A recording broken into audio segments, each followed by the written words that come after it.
Normandy, France. June 6, 1944. The first wave has been in the water for less than 11 minutes. Hauptmann Heinrich Severloh is positioned behind a MG-42 at WN-62, Widerstandsnist 62, a concrete strongpoint carved into the bluffs above a beach the Americans call Omaha. From his elevation, he has a clean, unobstructed view of everything happening below, and what he sees through the smoke and the spray and the chaos of that morning makes no tactical sense to him whatsoever. The landing craft have opened their ramps into waist-deep water. The men pouring out are immediately cut down by his fire, by artillery, by the sheer concentrated weight of German defensive positions stretched along the entire length of the beach. Officers go first. That is how it always works. The men at the front, the men giving orders, the men pointing forward, they are the first to fall. Severloh knows this. Every German soldier knows this. When you destroy the head, the body stops moving. But the body is still moving. Down on the sand, leaderless clusters of American soldiers, men with no visible rank, men who moments ago were following someone else, are beginning, slowly, impossibly, to reorganize. Not under new officers, not waiting for orders from above. They are looking at each other, pointing, nodding, and moving. Severloh will fire approximately 12,000 rounds of machine gun ammunition that morning. He will later describe the experience not with pride, but with a bewilderment that never fully left him.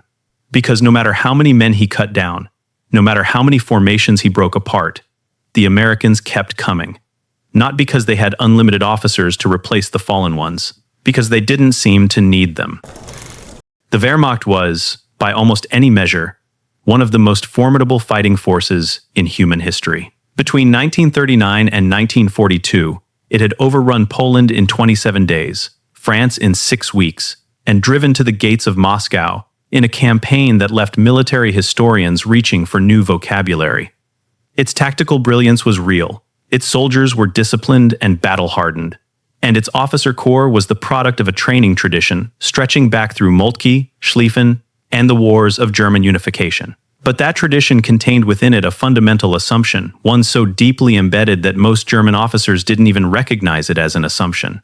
They simply accepted it as truth, the way you accept gravity. The assumption was this: a military unit derives its fighting capacity from its officers. Remove the officers, and the unit degrades. Remove enough of them, and the unit stops functioning. This wasn't cruelty or contempt for the enlisted man. It was doctrine, refined over generations, institutionalized into every aspect of German military culture. The concept had a name, Führerprinzip, the leadership principle, and it ran from the highest levels of the Nazi state all the way down to the smallest infantry squad. Authority flowed from the top. Initiative lived in the officer class. The chain of command was not merely organizational. It was, in a very real sense, the spine of the fighting unit itself. German NCOs, the sergeants and corporals who made up the backbone of the enlisted ranks, were trained primarily as executors of officer decisions. They were disciplined, capable, and brave. But the system was not designed around their independent judgment. It was designed around their reliable obedience. This was not a weakness, exactly. In many contexts, it was a tremendous strength. German units operating under intact command structures were extraordinarily effective. The problem was what happened when those structures broke. And in the summer of 1944, they were breaking everywhere. By June of that year, Germany had been at war for nearly 5 years. The officer corps had suffered catastrophic losses on the Eastern Front. The grinding, merciless attrition of Stalingrad, Kursk, and Operation Bagration had consumed a generation of experienced commanders. Replacements were younger, less seasoned, promoted faster than the training pipeline could properly fill. At the same time, Allied strategic bombing was disrupting the very infrastructure that sustained German logistics and communications. Into this environment, fractured, exhausted, holding a 2,000-mile front with depleting resources, came the American army. And it fought in a way the Germans had never anticipated and could not, at first, explain. Let us return to Omaha Beach, because it is the most dramatic example. But it is far from the only one. By 0700 on June 6th, the situation for American forces on Omaha was, by any conventional military calculus, catastrophic. The 116th Infantry Regiment of the 29th Infantry Division and the 16th Infantry Regiment of the 1st Infantry Division had landed into a nightmare. The beach was a killing ground. German defenses, which Allied planners had expected to be significantly degraded by pre-landing bombardment, were largely intact. The bombers had dropped their loads too far inland. The DD tanks, designed to swim ashore ahead of the infantry, had mostly sunk. Artillery support was minimal. Naval fire, though intense, was imprecise. And the officers were dying. Company A of the 116th Infantry lost all of its officers and most of its sergeants within the first 15 minutes of landing. Company B was barely functional as an organized unit. In the 16th Infantry sector, the situation was only marginally better. Across the entire length of Omaha Beach, the American command structure was not degraded. It was, in many places, simply gone. Eliminated in the opening minutes by concentrated machine gun fire, mortar rounds, and obstacles that channeled men into pre-registered kill zones. This is the moment that, in German doctrine, should have produced paralysis. Units without officers do not advance. They go to ground, they consolidate, they wait for orders that may never come. The beach should have become static. The German defensive positions should have been able to hold indefinitely. Instead, something happened that German observers found almost biologically inexplicable. The leaderless men started leading themselves. Not all at once, not in a dramatic Hollywood surge. In small, desperate, individual acts of will, scattered across the sand. A staff sergeant named William Courtney gathered the remnants of 2 broken squads behind a beach obstacle and began pointing toward the seawall, not because he had orders to, but because he looked at the situation and understood that staying on the beach was certain death. A technician 5th grade named John Pinder, twice wounded, made multiple trips into the surf to retrieve radio equipment, recognizing that communications were the only thing that might restore any coordination at all. He was killed on his 3rd trip. He went anyway. In sector after sector, the pattern repeated. A corporal stepping into a dead lieutenant's role, a private first class taking point when the sergeant went down, men who, in the German system, would have been waiting for direction, instead providing it imperfectly, chaotically, but continuously. By mid-morning, small groups of American soldiers had begun working their way off the beach. Not because the German defenses had been destroyed, they hadn't. Not because reinforcements had arrived with fresh officers, they hadn't either. But because, at a dozen different points along the line, individual soldiers had decided that moving was better than dying, and that someone had to decide, and that someone might as well be them. Colonel George Taylor of the 1st Infantry Division, arriving on the beach to find his regiment fragmented and pinned, reportedly told the men around him, "2 kinds of people are staying on this beach, the dead and those who are going to die. Now let's get the hell out of here." It became one of the most quoted lines of the Normandy campaign. But what the history books sometimes gloss over is that by the time Taylor said those words, dozens of sergeants and corporals had already been saying something similar in quieter, less quotable language for the past 2 hours. Taylor's order confirmed what the enlisted men had already started doing on their own. The Germans watching from the bluffs understood none of this. Their after-action reports from that morning reflect genuine confusion. One account from a 352nd Infantry Division observer noted, with evident bafflement, that American units appeared to reconstitute spontaneously after suffering officer casualties, a phrase that captures both the accuracy of the observation and the complete failure to understand its cause. But Omaha Beach, dramatic as it was not an isolated incident. It was the visible surface of something structural, something baked into the American army at every level. Consider the Hürtgen Forest, that brutal, attritional nightmare between September and December 1944, where American units fought through dense woodland in cold, wet conditions against deeply prepared German defenses. Officer casualties in the Hürtgen were devastating and continuous. The 28th Infantry Division alone suffered over 6,000 casualties in the forest during November. Companies regularly entered the trees with full officer complements and came out days later with sergeants in command or corporals in some cases. And yet they continued to function, continued to hold ground, continued to conduct limited offensive operations, not with elegance, not efficiently, but continuously, stubbornly. in a way that German commanders found deeply disorienting. Or consider Bastogne, in the brutal winter of December 1944, where the 101st Airborne Division and elements of several armored and artillery units found themselves encircled by German forces during the Battle of the Bulge. General Anthony McAuliffe's famous one-word reply to the German surrender demand, "Nuts," has become the iconic symbol of the siege.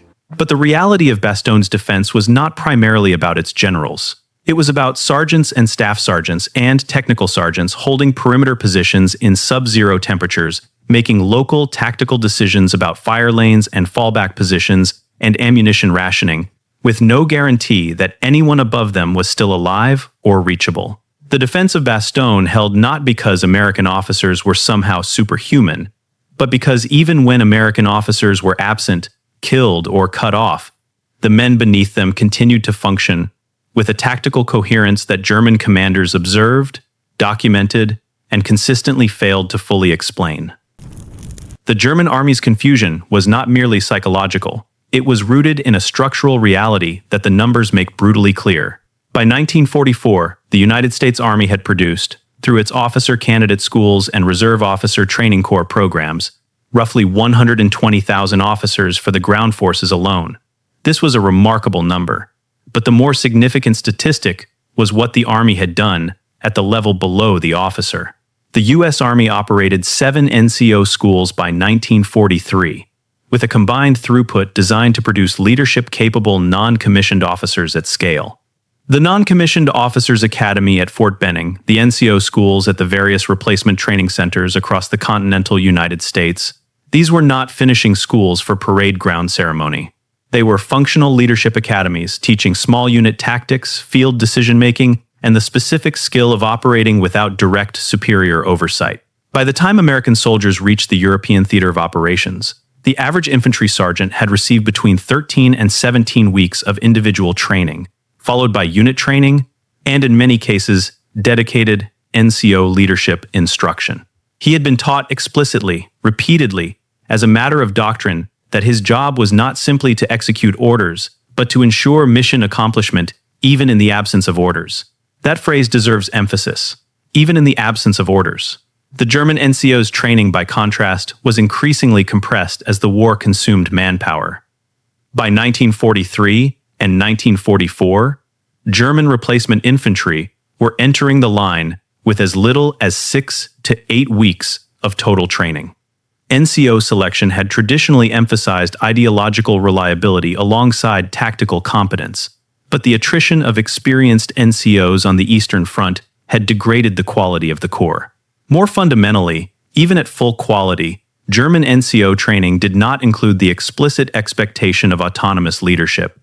It included the expectation of reliable execution. The contrast in doctrine manuals is stark. The U.S. Army's Field Service Regulations and its Infantry in Battle Manual, which George Marshall helped produce and which Dwight Eisenhower studied closely, repeatedly emphasized adaptability and initiative at the lowest possible level. The manuals describe scenarios in which junior soldiers would find themselves without leadership and address directly how they should respond. Assess the situation, determine the most probable commander's intent, act. German doctrine manuals of the same period, for all their tactical sophistication, did not include this language at the enlisted level. Auftragstaktik, the celebrated German concept of mission-oriented tactics, gave significant autonomous latitude to officers. It was not systematically extended to the sergeant carrying a rifle. The production numbers tell the same story from a different angle. Between 1942 and 1945, the United States trained and deployed approximately 8.3 million soldiers. Of these, roughly 1 in 6 held some form of NCO rank upon deployment. The Army was, in effect, mass-producing leaders, not officers, but functional leadership capacity distributed throughout every unit at every level. Germany, by the same period, was running out of everyone. Total Wehrmacht strength peaked in 1943 and declined steadily thereafter. Replacement quality fell, training time compressed. The officer-centric model that had worked brilliantly during the years of rapid advance became a liability during the years of grinding defense, because defense requires exactly what the model didn't provide: decentralized, continuous, autonomous resilience. The effect on German soldiers who witnessed this firsthand was not uniform. It ranged from grudging professional respect to something closer to genuine existential unease. Generalleutnant Fritz Bayerlein, commander of the Panzer Lehr Division and one of the most capable armored commanders in the Wehrmacht, made a series of post-war observations about American military effectiveness that his interrogators found unusually candid. Bayerlein had fought against the British in North Africa, against the Soviets in the East, and against the Americans from Normandy to the German border.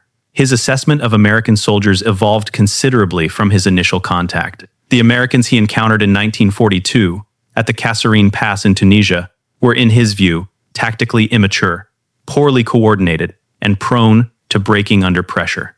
18 months later, the Americans he faced in Normandy were, in his words, a completely different army. What had changed was not primarily equipment or numbers, though both had improved. What had changed in Bayerlein's analysis was the quality of small unit decision-making under duress. American units no longer fragmented when they lost their command structure. They reorganized around whoever was left and kept functioning.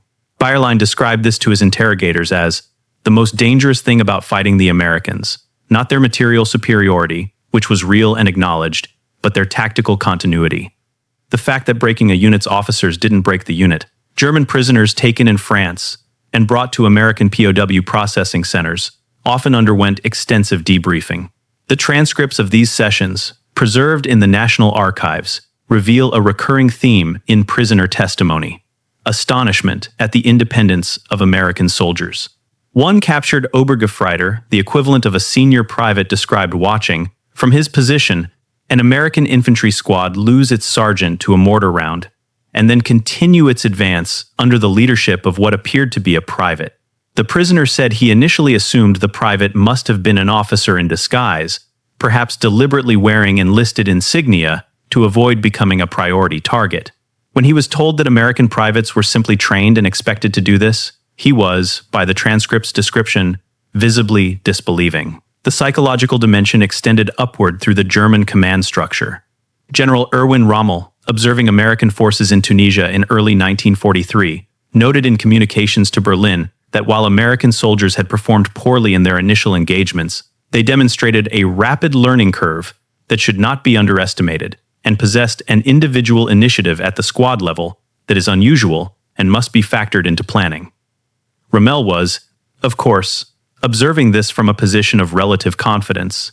Germany was still holding the strategic advantage in Africa at that point. By the time his successors were fighting those same Americans in France, Rommel's cautious early warning had become an urgent, daily reality. The letters German soldiers wrote home from Normandy and the subsequent campaign in France, many of which were intercepted by Allied censorship teams and later archived, contain a remarkable number of references to American tactical persistence, not American courage in the abstract, which German soldiers often acknowledged with the professional generosity of one soldier for another, but specifically with a kind of troubled bewilderment to the fact that American units didn't seem to know when they were supposed to have stopped functioning. One letter, written by an Unteroffizier of the 12th SS Panzer Division in August 1944, described a counterattack against an American position that had, by the writer's account, clearly lost its officers and most of its senior NCOs. He expected to find disorganized resistance. Instead, he found a coherently organized defensive position being maintained by what were apparently junior enlisted soldiers, who adjusted their fire, shifted their positions, and communicated with adjacent units throughout the engagement. The letter, addressed to the soldier's brother, ends with a line that has been quoted in several post-war historical analyses. "I don't know who is teaching these men, but they have learned something we haven't." It is impossible to read accounts like this without sensing the shadow they cast over German strategic thinking in the final years of the war. The certainty that had propelled the Wehrmacht through its years of conquest, the certainty that German military culture was simply superior, that its doctrine was the most evolved expression of warfighting in human history, was being quietly, persistently dismantled, not by American generals, whose strategic decisions were sometimes criticized even by Allied observers, but by American sergeants and corporals and privates who refused to behave the way the doctrine said they should. The practical military consequences of this cultural gap were significant and cumulative. In conventional military operations, the ability to decapitate a unit's command structure is one of the most effective force multiplication techniques available. Snipers are specifically tasked with officer elimination for precisely this reason. Artillery is frequently directed at command posts, air power targets, headquarters facilities. The underlying logic is universal. Destroy the head, and the body stops moving. This logic, which worked reliably against many opponents the Wehrmacht had faced, worked unreliably against American units, and worked less reliably as the war progressed, and American small unit leadership continued to improve with experience. The operational consequences unfolded at every scale. At the squad and platoon level, German forces found that engagements which should have ended with the destruction of American leadership elements instead continued under improvised command. This meant that breakthrough opportunities, moments when a unit's temporary disorganization should have allowed German forces to exploit the gap, were frequently narrower than doctrine predicted. American units recovered faster than the timeline allowed for. At the company and battalion level, the effect was even more pronounced. German counterattacks in Normandy, the Hürtgen, and the Ardennes were repeatedly designed around the assumption that sustained pressure on American positions would eventually produce command collapse, a cascading leadership failure that would cause the unit to fall back or fragment. This assumption was wrong often enough to seriously distort German operational planning. After-action reviews by German divisional commanders in the fall of 1944 begin to reflect this understanding, with increasing frequency acknowledging that American units demonstrated abnormal cohesion under pressure, using that word, abnormal, in a way that suggests the writers were genuinely unable to integrate what they were observing into their existing mental models of how armies worked. At the strategic level, the consequences connected directly to Germany's fundamental problem. She was fighting a war of attrition she could not win. Every day, the American army continued to function effectively. Every day that casualties and command losses failed to degrade American fighting capacity in the expected way was a day that Germany's reserves depleted. And further, while America's did not. The Wehrmacht's strategic conception of the war in the West assumed that the Americans, like most armies, would reach a breaking point, a level of officer attrition beyond which units would become ineffective, and at which point a German strategic withdrawal might stabilize the front while American forces reorganized and rebuilt their leadership infrastructure. That breaking point never arrived. The American army lost officers continuously, at significant cost, and it kept fighting at effective levels because it had built an institution that did not depend on any one rank to maintain its operational coherence. You could remove any layer of the American command structure, and the layer below it would expand to fill the gap. It was not seamless. It was not pretty. It was often improvised and imperfect and costly, but it was continuous. Field Marshal Gerd von Rundstedt, commander of German forces in the West for much of the critical period, made an observation in his post-war interrogations that cuts to the heart of this strategic failure. When asked what he considered the most significant factor in American military effectiveness, he did not cite artillery superiority or logistics or air power, though he acknowledged all three. He cited, instead, what he called the American soldier's willingness to make decisions without permission. He described this as a product of their society that German military planners had consistently underestimated, and said that had German doctrine been similarly constructed, the war in the West might have unfolded very differently. Von Rundstedt was, of course, speaking in the comfortable retrospect of defeat. But the admission is striking, from a man of his stature and tradition.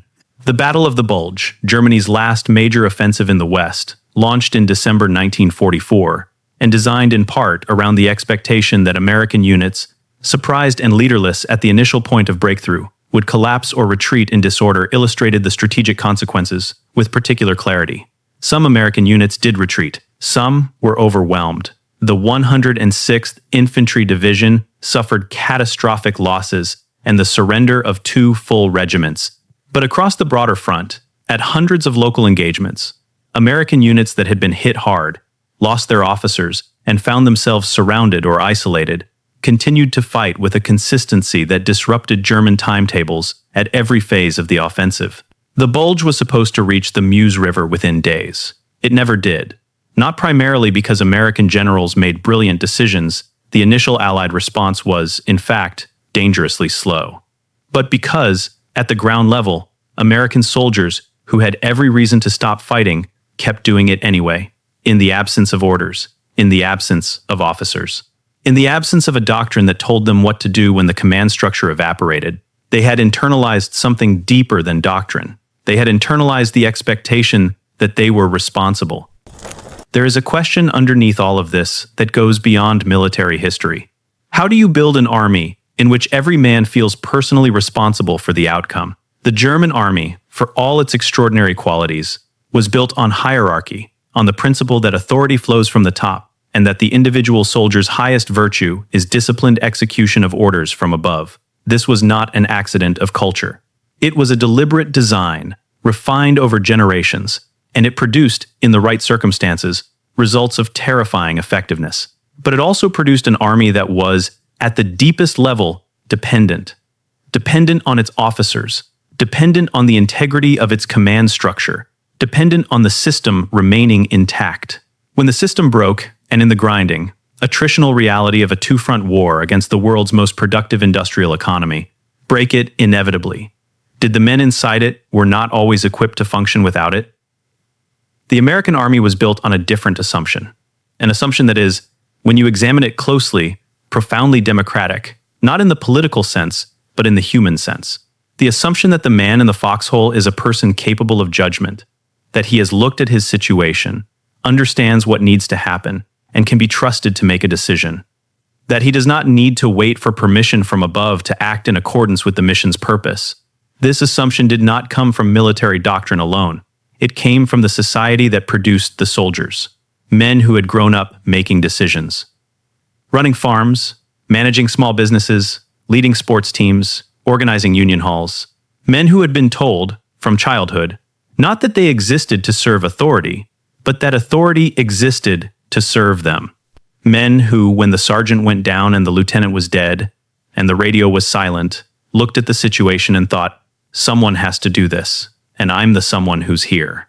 The German soldier, brave and disciplined as he was, had often been trained to think, someone will tell me what to do. When that someone wasn't there, the pause, sometimes brief, sometimes fatal, was enough. That difference, multiplied across millions of individual moments, across hundreds of engagements, across 3 years of fighting on the Western Front, is not a footnote to the story of how Germany was defeated. It may be the story, because in the end, wars are not won by plans or by production statistics or by the brilliance of generals, though all of these matter. Wars are won in the moments when a man who has every reason to stop decides to keep going. When the structure is gone and the orders have stopped coming, and the only thing left is a question. What do I do now? The American soldier had been given an answer to that question before the war even started. Not in a classroom, and not in a manual, and not in a speech by a general. In a culture that had spent 170 years telling him that his judgment mattered, that his initiative had value, that he was not simply a component in someone else's machine, but a person with the capacity and the responsibility to act. The Germans who watched those soldiers reorganize on Omaha Beach, who read those intelligence reports with their bewildered margin notes, who interrogated those prisoners and found themselves unable to explain what they were hearing. They were not watching military tactics. They were watching an idea about what a human being is worth and what he is capable of when the world stops telling him what to do. They had no answer for it. They never found one.